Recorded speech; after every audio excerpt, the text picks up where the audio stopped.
বিসমিল্লাহির রহমানির রহিম। সুপ্রিয় শিক্ষার্থীবৃন্দ, কেমন আছো তোমরা সবাই? ভালো আছো আশা করি।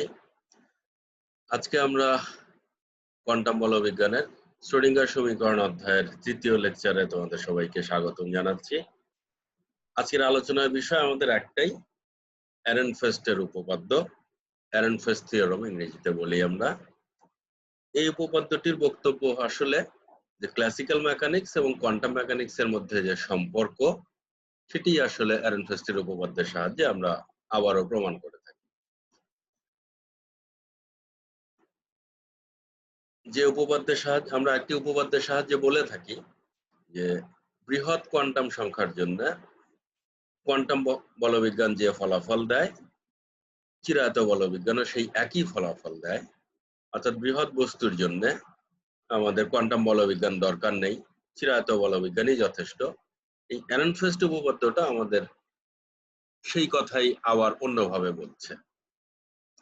গাণিতিকভাবে এই জিনিসটা আমরা প্রমাণ করব। চিরায়ত বলবিজ্ঞানে আমরা গত ক্লাসে বলেছি যে চিরায়ত বলবিজ্ঞানের ক্ষেত্রে বল প্রয়োগে বস্তুর গতি বর্ণনা করার জন্য নিউটনের সূত্র F=ma ছাড়া আমাদের আর কোনো উপায় নেই। কোয়ান্টাম বলবিজ্ঞানে তেমনি মৌলিক সমীকরণের কথা আমরা বলেছি। শ্রোডিঙ্গার সমীকরণ হচ্ছে মৌলিক সমীকরণ। এখানেও আমরা শ্রোডিঙ্গার সমীকরণ থেকেই শুরু করব, আমরা শেষ পর্যন্ত গিয়ে দাঁড়াবো নিউটনের সমীকরণগুলোতে।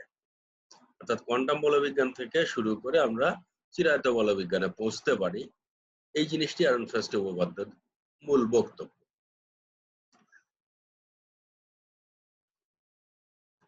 1927 সালে অস্ট্রীয় পদার্থবিজ্ঞানী পল এরেনফেস্ট প্রস্তাব করেন যে যদি কোনো কণা সংশ্লিষ্ট তরঙ্গ প্যাকেটের মধ্যে কণার সাথে যে তরঙ্গ প্যাকেট থাকবে জড়িত, দা ব্রগলি যেটা বললেন যে প্রত্যেকটি চলমান কণার সাথে একটি করে তরঙ্গ জড়িত থাকে, তারপরে আবার বলা হলো এটি তরঙ্গটি আসলে একটি আলাদা তরঙ্গ নয়, অনেকগুলো তরঙ্গের উপরিপতনের ফলে, যে তরঙ্গগুলোর কম্পাঙ্কের মধ্যে সামান্য পার্থক্য রয়েছে, এরকম অসংখ্য তরঙ্গের উপরিপতনের ফলে তরঙ্গ প্যাকেট সৃষ্টি হয়। সেই তরঙ্গ প্যাকেট যদি আমরা বিবেচনা করি, অর্থাৎ যদি কোনো কণা সংশ্লিষ্ট তরঙ্গ প্যাকেটের মধ্যে কণাটির অবস্থান ও ভরবেগের প্রত্যাশিত মান নেওয়া হয়, প্রত্যাশিত মান সম্পর্কে আমরা গত ক্লাসে বলেছি যে প্রত্যাশিত মান হলো অভিন্ন সিস্টেমের সাহায্যে অনেকবার পরিমাপ করে যে ফলাফল পাওয়া যায়, সেই ফলাফলগুলোর গড়কে আমরা বলি হচ্ছে প্রত্যাশিত মান। তো এখানে আমরা অবস্থান এবং ভরবেগের প্রত্যাশিত মান নেব, তখন দেখা যাবে যে কোয়ান্টাম মেকানিক্স অনুসারে আমরা যে ফলাফল পাই আর চিরায়ত বলবিজ্ঞানে নিউটনের সূত্রের যে গাণিতিক প্রকাশগুলো, এই দুটো আসলে অভিন্ন অর্থ প্রকাশ করে। অর্থাৎ খুব সহজ ভাষায় বললে যে কোয়ান্টাম বলবিজ্ঞান থেকে আমরা চিরায়ত বলবিজ্ঞানে যেতে পারি। যদি কোনো চিরায়ত কণার জন্য নিউটনীয় গতিসূত্রাবলী, এই যে সূত্রগুলো, প্রথমটাতে কি বলা হচ্ছে ডিডিটি অফ আর, অর্থাৎ অবস্থানের পরিবর্তনের হার। অবস্থানের পরিবর্তনের হারকে আমরা চিরায়ত বলবিজ্ঞানে বা এমনি বলবিজ্ঞানে আমরা বলে থাকি বেগ। সময়ের সাথে অবস্থানের পরিবর্তনের হারকে আমরা বলি বেগ। ডান পক্ষে আমরা দেখছি P/m, পি হচ্ছে ভরবেগ, তার মানে mv। এম আর এম যদি আমরা ক্যান্সেল করি তাহলে ডান পাশেও থাকে বেগ, আর বাম পাশে অবস্থানের সময়ের সাপেক্ষে অবস্থানের পরিবর্তনের হার, সেটা তো বেগ বটেই। তাহলে এটি নিউটনের একটি সূত্র। দ্বিতীয় সূত্র, ভরবেগের পরিবর্তনের হার হচ্ছে এর বিভবের গ্রেডিয়েন্টের ঋণাত্মক মানের সমান। ভরবেগের পরিবর্তনের হার বিভবের গ্রেডিয়েন্টের ঋণাত্মক মানের সমান। এটি আবার নিউটনের সূত্রের মধ্যে কিন্তু আমরা এরকম ভাবে বলে আসিনি, ভাষাটা এরকম দেখিনি, কিন্তু যদি আমরা এর পরের সূত্রটা দেখি তাহলে আমরা খুব সহজেই বুঝতে পারবো যে এটি আসলে আমরা কোনটা বলেছি। এখানে দেখো আর কে টি এর সাপেক্ষে দুবার ব্যবকলন করা হয়েছে, অর্থাৎ একবার ব্যবকলন করলে আমরা পাবো বেগ, দ্বিতীয়বার ব্যবকলন করলে আমরা পাবো ত্বরণ। ভর গুণন ত্বরণ অর্থাৎ বল। নিউটনের দ্বিতীয় সূত্র থেকে আমরা জানি যে বস্তুর ভরবেগের পরিবর্তনের হার বস্তুর ভরবেগের পরিবর্তনের হার এর উপরে ক্রিয়াশীল বলের সমানুপাতিক। এটি হচ্ছে ভরবেগের পরিবর্তনের হার, এটি হলো ভর, এটি হলো আমাদের দৃষ্টিতে ত্বরণ। তাহলে m ইন্টু a মানে f আমরা বলতে পারি। আবার সংরক্ষণশীল বল ক্ষেত্রে f হচ্ছে আমার f equal to minus del v. তার মানে এইটি আসলে আমাদের দ্বিতীয় সূত্রটা বলছে। আর এই তাহলে এই মাইনাস ডেল ভি মানেই হচ্ছে f, অর্থাৎ এই যে কথাটা ডিডিটি অফ ভি ভরবেগের পরিবর্তনের হার প্রযুক্ত বলের সমানুপাতিক। এটি আমরা নিউটনের সূত্রগুলো আমরা এই আকারে প্রকাশ করতে পারি। আমরা যদি এখন কোয়ান্টাম বলবিজ্ঞানে চলে যাই, এইখানে যে কথা বলা হলো এরেনফেস্টের প্রস্তাব অনুযায়ী যে কথা বলা হলো যে অবস্থান এবং ভরবেগের প্রত্যাশিত মান নেওয়া হয়। তাহলে গতকালকে আমরা প্রত্যাশিত মানের প্রতীকগুলো দেখে এসেছি। তাহলে এই সমীকরণগুলো এরকম, যে এর অনুষঙ্গে কোয়ান্টাম সূত্রগুলো হবে এরকম। আমরা গতকালকে বলে এসেছি যে এই যে প্রতীকটি, এই প্রতীকটি বোঝাচ্ছে এই ভিতরে যে রাশিটি আছে সেই রাশির প্রত্যাশিত মান। তার মানে বাম পক্ষে রয়েছে অবস্থানের প্রত্যাশিত মানের সময় সাপেক্ষে পরিবর্তনের হার, আর ডান পাশে রয়েছে আমাদের ভরবেগের প্রত্যাশিত মান ডিভাইডেড বাই তার ভর। অর্থাৎ এই সমীকরণ এবং এই সমীকরণ, এই সমীকরণ থেকে এটি আসছে বা এটি থেকে এটি আসছে বলতে পারি আমরা। নিউটনের সূত্রে আমরা এই আকারে লিখে থাকি। কোয়ান্টাম বলবিজ্ঞানে লিখতে গেলে এরকম লিখতে হয় তাই লিখেছি তা নয়। আসলে এরেনফেস্টের উপপাদ্য বলছে যে চিরায়ত বলবিজ্ঞানে যদি এটি সত্য হয় তাহলে কোয়ান্টাম বলবিজ্ঞানেও এই জিনিসটি সত্য। কখন? বৃহৎ কোয়ান্টাম সংখ্যার জন্য, বড় বস্তুর জন্য, অথবা আমরা যদি বহুবার পরিমাপ করে যে প্রত্যাশিত মান যদি নেওয়া হয়, বহুবার পরিমাপ করে তার গড় যদি আমরা নেই, তাহলে এই উভয় সমীকরণ একই ফলাফল বর্ণনা করবে। এই সমীকরণের চেহারাটা কোয়ান্টাম বলবিজ্ঞানে কি হবে? এটির আকৃতি হবে এরকম। আর নিউটনের দ্বিতীয় সূত্র যেটি, তার আকৃতিটি হবে এরকম। তাহলে ধরতে পেরেছি নিশ্চয়ই যে এরেনফেস্টের উপপাদ্য আসলে আমাদের চিরায়ত বলবিজ্ঞান এবং কোয়ান্টাম বলবিজ্ঞানের মধ্যে যে সাদৃশ্য রয়েছে সেই সাদৃশ্যটাকেই প্রমাণ করছে। এটিরই গাণিতিক প্রমাণ আমরা আজকে দেখবো ইনশাআল্লাহ। এই উপপাদ্যটি সাদৃশ্য নীতির অন্যতম উদাহরণ। এক্ষেত্রে তরঙ্গ প্যাকেট একটি চিরায়ত কণার মতো চলাচল করবে, যেখানে প্রত্যাশিত মান চিরায়ত চলকের নির্দেশনা প্রদান করবে। অর্থাৎ চিরায়ত চলকগুলোর স্থলে তাদের প্রত্যাশিত মানসমূহ ব্যবহার করা হলে নিউটনের গতিসূত্রগুলোর চেহারা কোয়ান্টাম বলবিজ্ঞানে একই রকম থাকে। এই যে এখানে আমরা বললাম যে আর এর পরিবর্তে যদি আমরা আর এর এক্সপেকটেশন ভ্যালু নেই, মান নেই, পি এর পরিবর্তে যদি পি এর প্রত্যাশিত মান নেই, অভিষ্ট মান নেই, তাহলে এই যে নিউটনের গতিসূত্রগুলোর চেহারা কোয়ান্টাম বলবিজ্ঞানে অনুরূপ থাকবে। ক্লাসিক্যাল মেকানিক্সে যেরকম চেহারা ছিল, কোয়ান্টাম মেকানিক্সেও চেহারাটা একই রকম।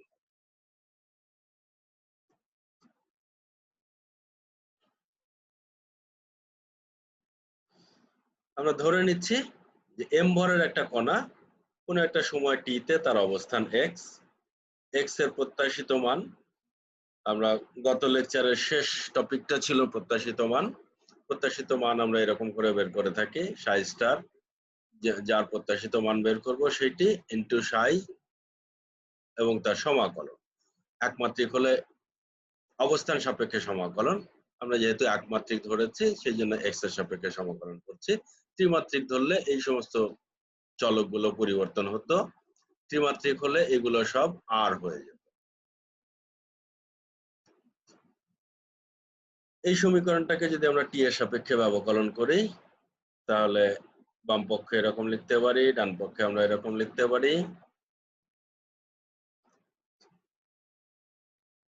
আমরা জানি সময় সাপেক্ষ শ্রোডিঙ্গার সমীকরণ হচ্ছে এইটি।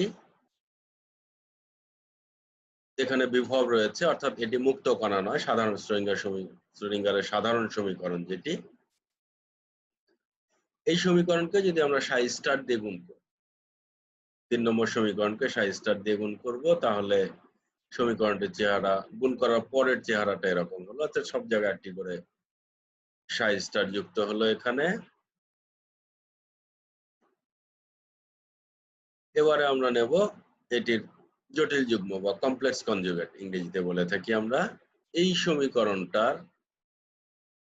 সমীকরণটার কমপ্লেক্স কনজুগেট নিচ্ছি আমরা, জটিল যুগ্ম। এটার জটিল যুগ্ম, তাহলে কি আসবে? আমরা জানি জটিল যুগ্ম কেমন করে নিতে হয়। যে রাশিগুলোর মধ্যে আই রয়েছে, যে পদগুলোর মধ্যে আই রয়েছে, সেই পদগুলোর চিহ্ন পাল্টে যাবে। এখানে আই রয়েছে, আই এর চিহ্ন পাল্টে গেল। এটার মধ্যে আই নেই, ফলে এর চিহ্ন কিন্তু যেমন ছিল যথাযথ ছিল। এর মধ্যেও আই নেই, এর চিহ্ন যথাযথই রয়েছে।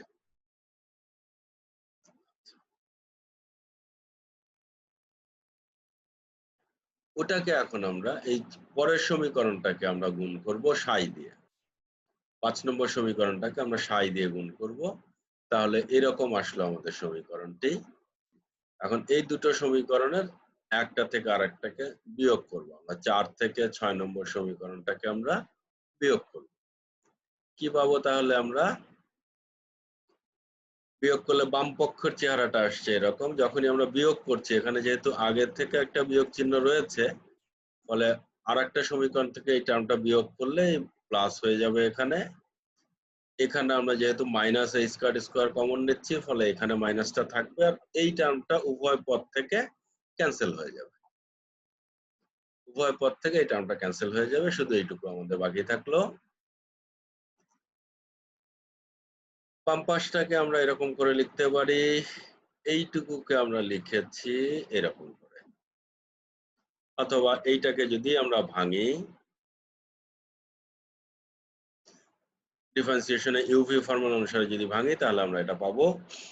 এখানে একই কথা, যে এইটুকুকে যদি আমরা ভাঙি, তাহলে টার্ম হবে অনেকগুলো। এটাকে ভাঙলে 4টা পদ হবে। এর জন্য 2টো পদ হবে, এর জন্য 2টো পদ হবে। সেই 2টো পদের মধ্যে 2 2 4টা পদ হলো, টার্ম হলো। সেই 4টা টার্মের মধ্যে 2টো টার্ম ক্যান্সেল হয়ে যাবে, আর বাকি এই 2টো টার্ম থেকে যাবে।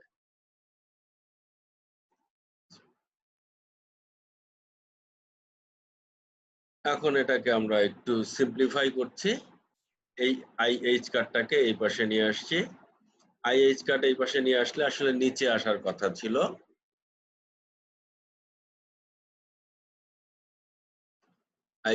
আইএইচ কার্ড নিচে আসার কথা ছিল। এখন এই আই এবং এই মাইনাস, মাইনাস মানে হচ্ছে আই স্কোয়ার, এই মাইনাসের পরিবর্তে আমরা আই স্কোয়ার লিখতে পারি। তাহলে এই আই এবং এই আই স্কোয়ারের একটা কাটা যে আই থাকলো, এইচ কাট, এবং এই স্কোয়ার কাটা যে শুধু এইচ কাট থাকলো, আর বাকিটুকু তো যেমন আছে তেমন থাকলো আমাদের। তাহলে আমরা লিখতে পারতেছি del del t of psi star equal to i h cut by 2m del del x of এত। এখন এই টার্মটা আমাদের পরবর্তীতে কাজে লাগবে।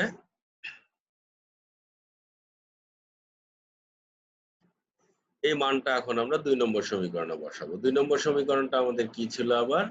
2 নম্বর সমীকরণটা ছিল এরকম। 2 নম্বর সমীকরণে বসালে আমরা পাচ্ছি, বাম পাশে তো ঠিকই আছে, আমরা ডান পাশে এইটুকুর পরিবর্তে বসাচ্ছি। এইটুকুর পরিবর্তে আমরা বসাচ্ছি, আর এক্স তো থাকলে, এই এক্স হচ্ছে এখানকার, আর এইটুকুর পরিবর্তে বসাচ্ছি আমরা এইটুকু। এটাকে আমরা ইউভি ফর্মে ধরতে পারি। এইটুকুকে যদি আমরা ইউ ধরি, আর এইটুকুকে যদি আমরা ভি ধরি, তাহলে আমরা পাবো সমাকলন করতে যে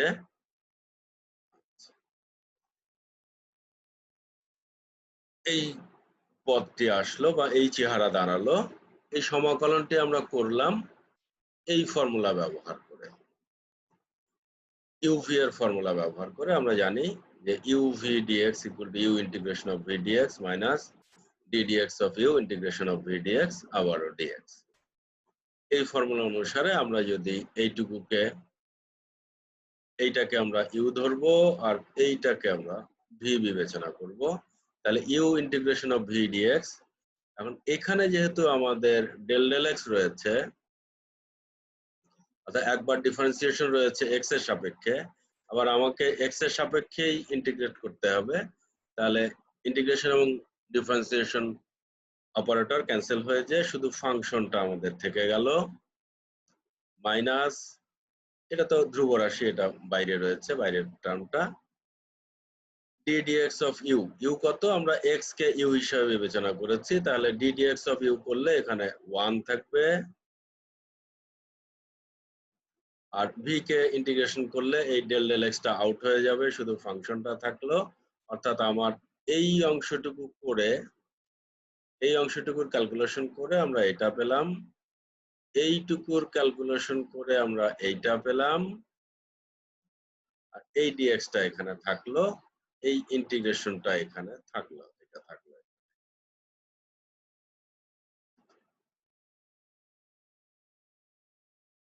তাহলে এখান থেকে আমরা যদি মানগুলো বসাই, তাহলে এক্স এর মান, দুঃখিত, সাই এবং সাই স্টার দুটোই অসীমে গেলে সাই এর মানও শূন্য, সাই স্টারের মানও শূন্য, তাহলে এই ফার্স্ট টার্মটা আমাদের 0 হয়ে যাবে। যেহেতু অসীমে গেলে তরঙ্গ ফাংশন শূন্য হয়ে যাবে, সেক্ষেত্রে তরঙ্গ ফাংশন এবং তাদের ফার্স্ট অর্ডার ডেরিভেটিভ দুটোই শূন্য হবে, সেহেতু এই ফার্স্ট টার্মটা 0 হয়ে যাচ্ছে, থাকছে শুধু আমাদের এই সেকেন্ড টার্ম, দ্বিতীয় পদটি আমাদের থাকলো। তাহলে আপাতত আমরা পাচ্ছি ডিডিটি অফ এক্স সমান সমান শুধু এই দ্বিতীয় পদটি আমাদের থাকছে।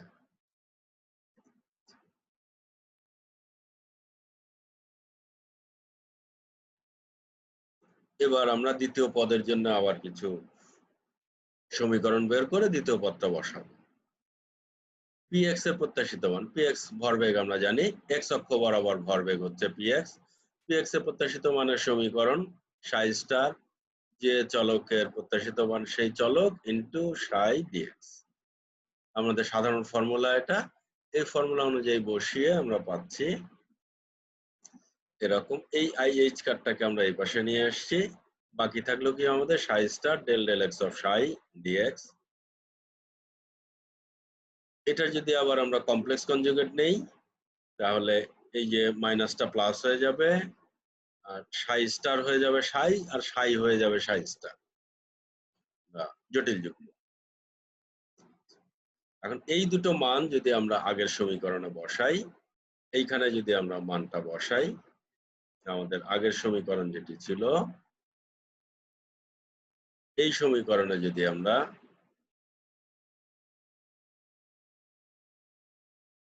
এখানে এই যে psi star del del x of psi এবং psi del del x of psi star, এই দুটো মান আমরা ওই পিএক্স এর ওখান থেকে বসাবো। আমরা পিএক্স এর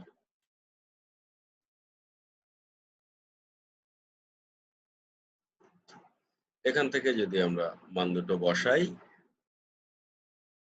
তাহলে আমরা পাচ্ছি যে এইটুকু ডান পাশে আমাদের কিন্তু এই রাশিটা ছিল, এইটা ছিল এবং এইটা ছিল। তাহলে এগুলোর পরিবর্তে আমরা যে এই রাশিগুলো বসাচ্ছি, বসালে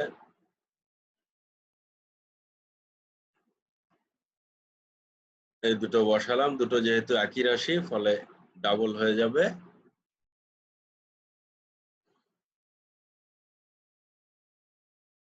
এইখান থেকে যে একটা 2 আসবে, এই দুটো মিলে একটা 2 আসবে, সেই 2 এবং এই 2 ক্যান্সেল হয়ে যাবে, আইএইচ কাট ক্যান্সেল হয়ে যাবে, তাহলে আমাদের থাকবে শুধু এই রাশি।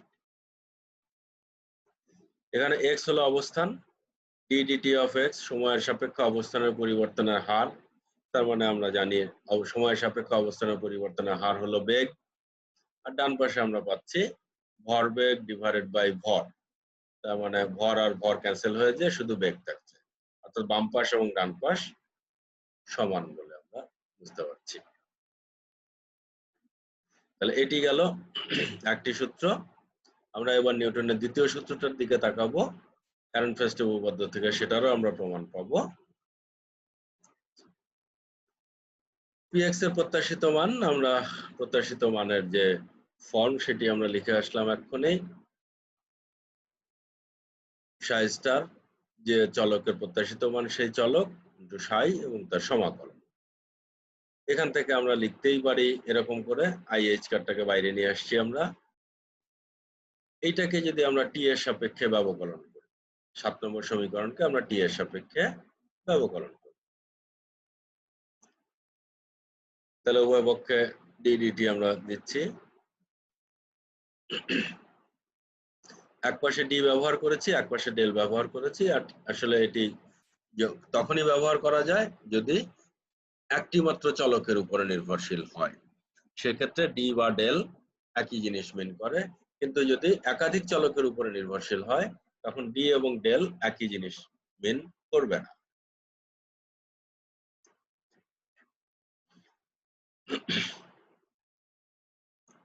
এখানে যেহেতু একটি মাত্র চলকের উপর নির্ভরশীল, ফলে এক পাশে আমরা ডি লিখেছি, এক পাশে ডেল লিখেছি, আমাদের খুব অসুবিধার কিছু নেই।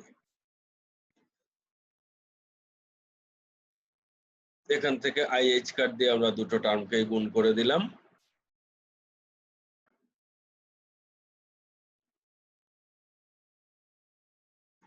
আমরা জানি সময় সাপেক্ষ শ্রোডিঙ্গার সমীকরণ হলো i h cut del del t of psi equal to minus h cut square by 2m del 2 del x2 of psi plus v psi. এটি আমাদের জানা সমীকরণ। এই সমীকরণটাকে আমরা x এর সাপেক্ষে ব্যবকলন করি। এটিকে যদি আমরা x এর সাপেক্ষে ব্যবকলন করি তাহলে এই টার্মটাকে ব্যবকলন করলে এইটা আসবে আমাদের আইএইচ কার্ড, এইটুকু ধ্রুব রাশি, এটাকে আমরা ব্যবকলনে বাইরে রেখে দিচ্ছি, ফলে শুধু এইটুকুকে ব্যবকলন করলে x এর সাপেক্ষে আমরা এরকম পাচ্ছি। এইটাকে যদি আমরা x এর সাপেক্ষে ব্যবকলন করি, অলরেডি সেকেন্ড অর্ডার রয়েছে, আরো একবার আমরা ব্যবকলন করলে এটি থার্ড অর্ডার হয়ে যাবে, তৃতীয় ক্রমের ব্যবকলন হয়ে যাবে। আর এইটিকে আমরা লিখছি এরকম।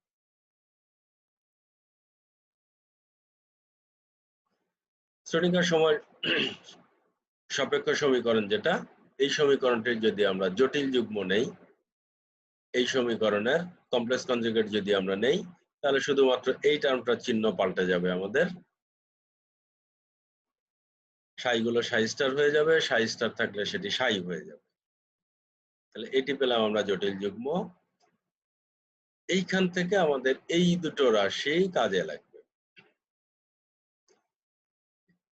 এইটির মান এবং এইটির মান, এই দুটো আমরা 8 নম্বর সমীকরণে বসাবো, অর্থাৎ 8, 9, 10 এই তিনটে সমীকরণ আমরা এখন একত্রিত করব।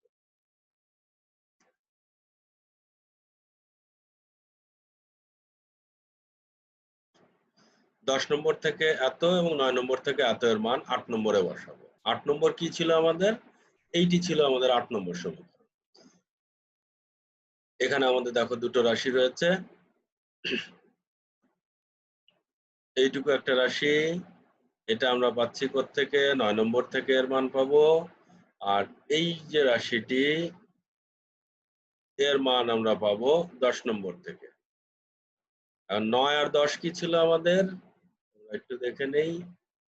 9 ছিল আমাদের এটি। এটি হচ্ছে আমাদের 9 নম্বর সমীকরণ।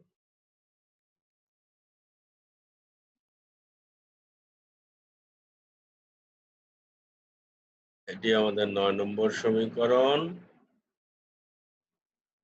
আর এটি আমাদের 10 নম্বর সমীকরণ। এটি হলো আমাদের 10 নম্বর সমীকরণ। পূর্ব পৃষ্ঠা রয়েছে আমাদের। তাহলে এই সমীকরণগুলো থেকে আমরা মানগুলো যদি 8 নম্বর সমীকরণে বসাই, তাহলে আমরা পাচ্ছি ddt of px equal to 8 নম্বর সমীকরণ হলো এটি আমাদের। এইখানে যদি এইটুকুর পরিবর্তে আমরা এই পুরাটুকু বসাবো, এইটুকুর পরিবর্তে আমরা এই সবটুকু বসাবো, আর এইটা সাথে গুণ অবস্থা থাকবে। এই যে সবটুকু বসালাম, এটা সাথে গুণ অবস্থা থাকলো, মাইনাস সাই এইটুকু আমরা বসাচ্ছি, এর পরিবর্তে এটা এই যে বসালাম, আর এই ডিএক্স তো থাকলো আমাদের বাইরে।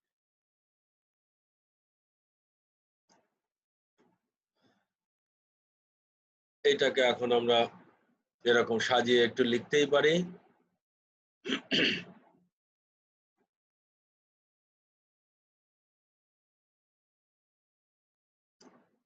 এইটাকে আমরা এই যে এগুলোকে ভেঙে ফেলছি, আমরা ভেঙে ফেললে এই দুটো টার্ম আমরা পেলাম।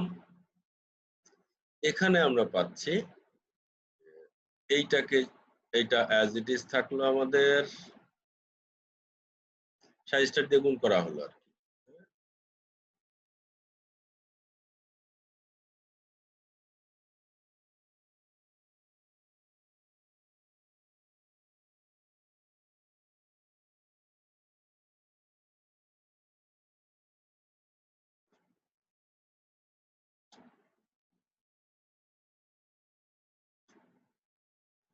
এটাকে আমরা এখন এরকম করে সাজিয়ে লিখতে পারি।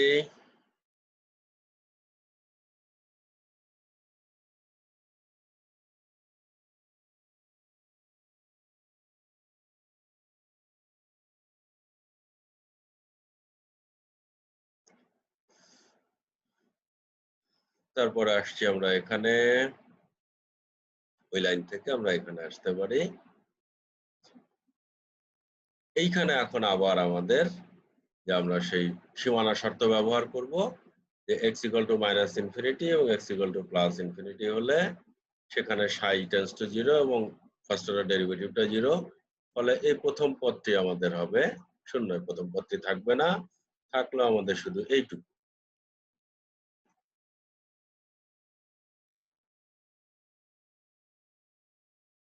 তাহলে আমাদের বাম পক্ষ থাকলো, এই পদটা যেহেতু 0, বাকি থাকলো শুধু আমাদের এইটা। এখান থেকে আমরা লিখতে পারছি এরকম,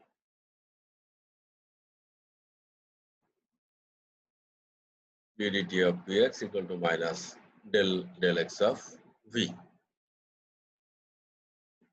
তাহলে এইটা ছিল কিন্তু আমাদের নিউটনের দ্বিতীয় সূত্র, কারণ এইটুকুকে আমরা বলতে পারি, এইটুকুকে আমরা বলতে পারি f।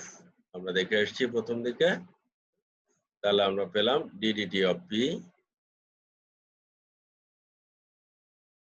= f, যেটা আমরা নিউটনের দ্বিতীয় সূত্র হিসাবে জানি যে ভরবেগের পরিবর্তনের হার এর উপর প্রযুক্ত বলের সমানুপাতিক। ভরবেগের পরিবর্তনের হার এর উপরে প্রযুক্ত বলের সমানুপাতিক। তো দেখা গেল যে কোয়ান্টাম বলবিজ্ঞান থেকেও আমরা সেই একই ফলাফলে এসে উপনীত হলাম। এহরেনফেস্ট থিওরেমের মূল বক্তব্য যেটি, যে যদি কণার সংশ্লিষ্ট যে তরঙ্গ প্যাকেট, তার মধ্যে যদি কণাটার অবস্থান এবং ভরবেগের প্রত্যাশিত মান যদি আমরা বিবেচনা করি, প্রত্যাশিত মান বলতে আমরা বলেছি গত লেকচারে যে অনেকবার অভিন্ন সিস্টেমের সাহায্যে অনেকবার পরিমাপ করে যে ফলাফলগুলো পেলাম, সেই ফলাফলগুলোর যদি গড় নেওয়া হয়, তাহলে সেই গড়টাকেই আমরা বলছি অভিষ্ট মান বা প্রত্যাশিত মান। কোয়ান্টাম বলবিজ্ঞানে শ্রোডিঙ্গার সমীকরণে থেকে শুরু করে সেই অভিষ্ট মানগুলো ব্যবহার করে আমরা শেষ পর্যন্ত এই সমীকরণে এসে দাঁড়াচ্ছি। আর এটি হচ্ছে আমাদের নিউটনের দ্বিতীয় সূত্র। তার মানে আমরা শ্রোডিঙ্গার সমীকরণ থেকে শুরু করে নিউটনের দ্বিতীয় সূত্র পর্যন্ত পৌঁছতে পারলাম। এটি হচ্ছে এহরেনফেস্ট উপপাদ্যের মূল কথা। সুপ্রিয় শিক্ষার্থীবৃন্দ, আজকের মতো আমাদের আলোচনা এখানেই শেষ করছি। নিশ্চয়ই তোমাদের সাথে পরবর্তীতে আবারও কথা হবে। সুস্থ থাকবে সবাই, ভালো থাকবে। ধন্যবাদ সবাইকে।